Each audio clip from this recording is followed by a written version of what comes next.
चलिए स्टार्ट करते हैं इस वीडियो को।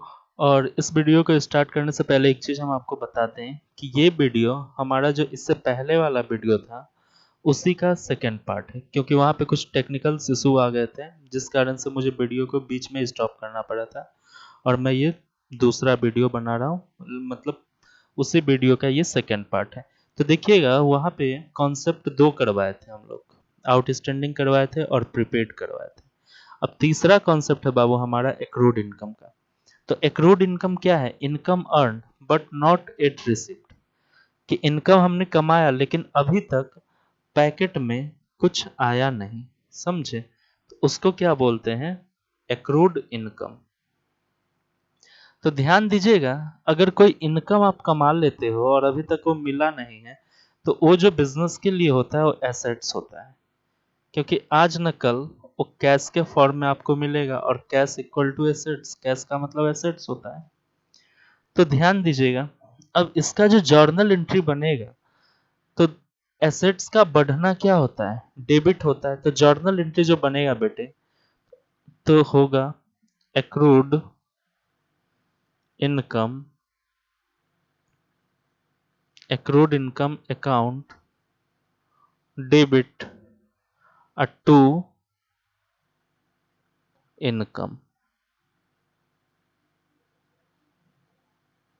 टू इनकम यानी जो भी इनकम रहेगा उसका नाम। तो ये वाला जर्नल बनेगा इसका। अब ध्यान से देखते हैं, एक एग्जांपल के साथ देखते हैं।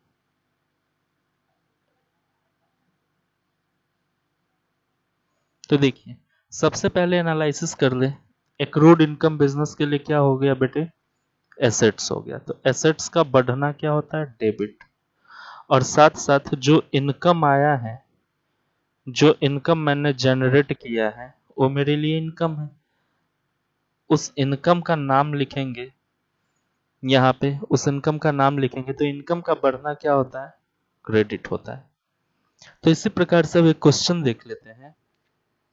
मान लेते हैं कि इंटरेस्ट अर्न्ड, देखो interest interest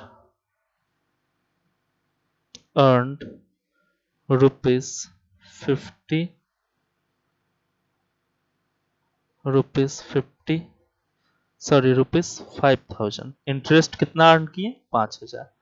but not at receipt, but not at receipt, यानी हमने जो 5000 का इनकम कमाया है बाबू, इनकम तो हमने बुक कर लिया लेकिन अभी तक मिला क्या हमको? नहीं मिला। तो नहीं मिला तो ये क्या हो गया मेरे लिए? मेरे लिए क्या हो गया? एसेट्स पड़ गया। तो हम इसका जो एंट्री करेंगे क्या करेंगे? देखो तो accrued interest account debit to, जो इनकम है उसका नाम, इंटरेस्ट से इनकम आ रहा है तो यहां लिखेंगे इंटरेस्ट अकाउंट। तो ये इसका जर्नल बन जाएगा। समझे? तो था ना सिंपल। तो ये कहीं कुछ था ही नहीं, बस इंटरेस्ट अर्न किए हो, अभी तक मिला नहीं, नहीं मिला तो एसेट्स को बढ़ा लो। एसेट्स बढ़ने पे डेबिट होता है, और जो इनकम जिस रीजन से तुम्हारा एसेट्स बढ़ा है उस रीजन को बताओ। तो वो रीजन तुम्हारा वो इनकम कौन सा है? इंटरेस्ट है। तो इंटरेस्ट को क्या कर दो? क्रेडिट कर दो। बस कहानी खत्म। देखते हैं फिर नेक्स्ट एग्जांपल। हाँ तो देखिएगा नेक्स्ट एग्जांपल है आपका commission earn but not at received, यानी हमने कमीशन कितना कमाया बाबू?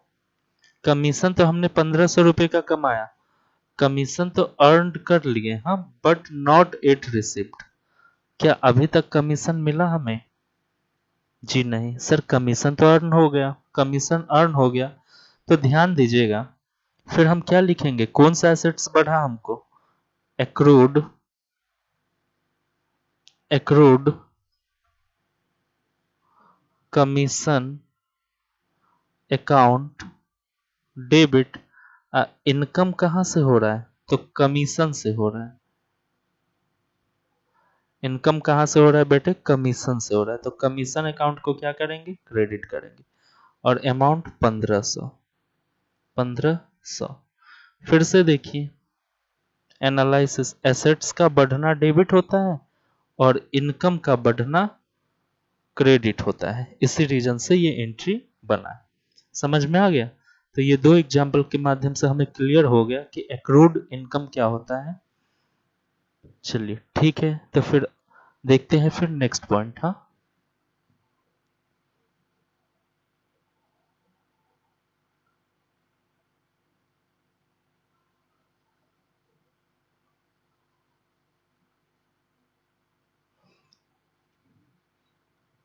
बेटे अब देखते हैं हम नेक्स्ट पॉइंट। हमारा नेक्स्ट पॉइंट क्या है? तो ध्यान से देखिएगा, income received in advance. Point number 4, income received in advance. इसका दूसरा नाम है अनअर्न्ड इनकम। अब देखिएगा, नाम से ही स्पष्ट है, ऐसा इनकम जो मैंने अभी तक कमाया ही नहीं और मुझे मिल गया। तो बाबू कभी भी कोई भी इनकम अगर आपको एडवांस में मिल जाए, समझ गए ना, कभी भी इनकम अगर एडवांस में रिसीव कर लेते हो तो समझ लेना कि बिन कमाए अगर कोई पैसा मिल जाए तो ये पैसा आपके लिए मुसीबत है। यानी ये क्या है बाबू? लाइबिलिटीज है आपके लिए। ये पैसा क्या है? लाइबिलिटीज है। मान लो कि आज मैं किसी बच्चे को ट्यूशन ना पढ़ाऊं और मैं उसको, सपोज करो, ना पढ़ाऊं नहीं मतलब मैं पढ़ा रहा हूं, और आज ही वो बच्चा एडमिशन लिया मेरे कोचिंग में और आज ही फी ला के दे दिया। तो अब ये फी क्या है? मेरे लिए लाइबिलिटीज है, क्योंकि मुझे एक मंथ का अगर वो फी दिया है तो मुझे एक मंथ किसी भी हालत में उसे पढ़ाना होगा। तो कभी भी अगर इनकम बाबू एडवांस में आ जाए, तो एडवांस इनकम अगर हो जाए तो समझ लीजिएगा ये आपके लिए लाइबिलिटीज है। तो ध्यान से देखेंगे बेटे, तो एक एग्जाम्पल के माध्यम से पहले समझ लेते हैं, फिर यहाँ पे जर्नल एंट्री कर लेंगे। एक एग्जाम्पल पहले देखिएगा। मान लो कि रिसिव्ड रेंट रिसिव्ड रुपीज 5000, 5000 रुपया रेंट रिसिव्ड होता है। रेंट रिसिव्ड 5000 इन विच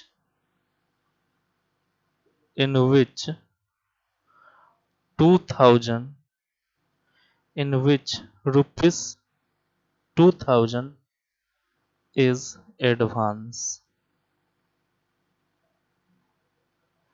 तो ध्यान से देखिएगा, इसको थोड़ा सा मिटा देते हैं, एडवांस को इधर लिख देते हैं।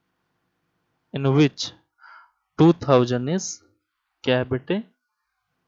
Advance for the next year. अब ये नेक्स्ट ईयर के लिए कितना आ गया है? 2000 रुपया एडवांस है। तो जरा ध्यान से समझिएगा इस एंट्री को। अब टोटल जो रेंट है वो कितना रिसिव्ड हुआ? 5000, इन विच जिसमें से 2000 रुपया क्या है बेटे? एडवांस है। और ये एडवांस कब का है? नेक्स्ट ईयर का एडवांस है। तो इस ट्रांजेक्शन्स के अंदर जो हो रहा है, देखिएगा, एक तो कैश बढ़ रहा है, और जो कैश बढ़ रहा है उसके अंदर 2000 रुपया किस तरह का है? वो नेक्स्ट ईयर से बिलोंग करता है। अब यहाँ पे हम अकाउंटिंग कर रहे होते हैं। अब ये सपोज करो ये मेरा है करेंट ईयर जिसका अकाउंटिंग कर रहे हैं। अब यहाँ ध्यान दीजिएगा, अगर यहाँ 5000 रुपया मुझे टोटल रिसीव्ड हुआ है, टोटल कितना रिसीव्ड हुआ? 5000। तो अगर इसमें से 2000 नेक्स्ट ईयर का है, नेक्स्ट ईयर का अगर 2000 रुपया है, तो मेरा करंट ईयर का कितना है, करंट ईयर का जो रेंट है वो मात्र 3000 रिसिप्ट हुआ। समझे इस बात को।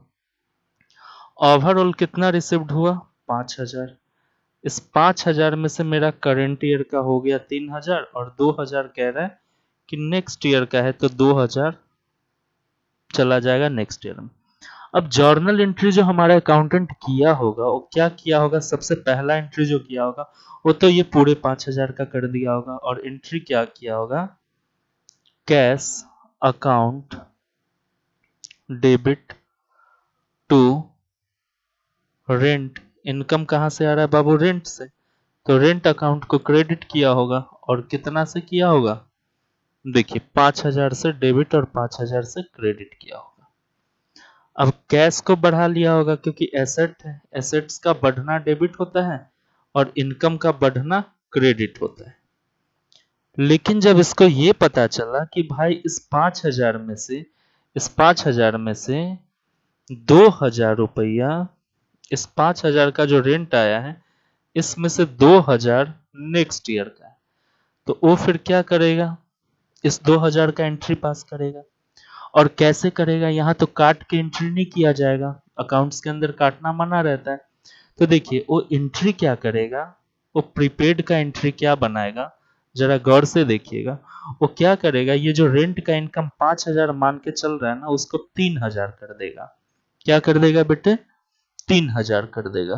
तो ध्यान से देखिएगा, 3000 कर देगा, यानी क्या करेगा, जो 5000 समझ रहा है उसमें से 2000 माइनस करेगा, तो इनकम क्या होगा, इनकम घट जाएगा। अभी 5000 का इनकम है, 2000 जैसे ही माइनस करेंगे तो 2000 से इनकम क्या हो जाएगा, माइनस होगा। तो इनकम माइनस होगा तो क्या होगा, ऊपर डेबिट करना पड़ेगा। तो देखो प्रीपेड का क्या एंट्री बन रहा है, कैसे एडजस्ट किया जा रहा है। तो रेंट अकाउंट को हम डेबिट करेंगे। क्यों करेंगे, क्योंकि देखो इनकम 2000 से कम करना पड़ रहा है, इसलिए हम रेंट अकाउंट को डेबिट करेंगे। और फिर क्या लिखेंगे, ये जो पैसा है वो नेक्स्ट ईयर का है, तो नेक्स्ट ईयर का पैसा है, तो ये तो मेरे लिए लाइबिलिटीज भी बढ़ गया ना बाबू, ये 2000 तो लाइबिलिटीज भी बढ़ा रहा है ना मुझे। तो मैं लिखूंगा प्रीपेड, सॉरी प्रीपेड तो है नहीं मेरे लिए, ये लिखूंगा rent received in advance, rent received in advance ₹2000 का। क्यों लिखूंगा, तो देखो ये मेरा लाइबिलिटीज, कोई भी इनकम अगर एडवांस में आ जाए तो लाइबिलिटीज बढ़ जाता है, लाइबिलिटीज अगर बढ़ जाए तो फिर हमें क्या करना पड़ेगा, क्रेडिट करना पड़ेगा। और ये मैं क्यों लिखूंगा, क्योंकि ये मैंने इनकम को कम करा है। यहाँ देखिए इनकम को मैंने 2000 से कम किया है, तो इनकम जैसे ही कम होगा तो डेबिट बनेगा। इनकम का बढ़ना क्रेडिट होता है, घटना डेबिट होता है, तो इसीलिए मैंने ये एंट्री किया। तो जब भी बेटे कोई भी एडवांस अगर रिसीव्ड होता है इनकम, तो क्या होगा, देखिए जो भी इनकम होगा उसका नाम लिखिएगा यहाँ पे, जो भी इनकम होगा उसका नाम लिखिएगा। इनकम अकाउंट को हमें करना पड़ेगा डेबिट, हाँ, to to income received in advance को करना होगा क्रेडिट। समझ गए ना। अब क्यों करना होगा, यहाँ पे सारा लॉजिक हम बताए हैं, इसको ध्यान में रख के करना होगा। समझ गए। तो ये था बेटे आपका टोटल एंट्री, 4 का 4 यहाँ पे कंप्लीट हो गया। ठीक है, तो वीडियो अच्छा लगा होगा तो लाइक सब्सक्राइब जरूर कर लीजिएगा चैनल, और अपने दोस्तों में भी शेयर कर दीजिएगा। और ऐसे ही हम कोशिश करेंगे कि आपका पूरा टॉपिक क्लियर करवा दे क्लास 11 12 का। ठीक है, तब तक के लिए बाय, जय हिंद।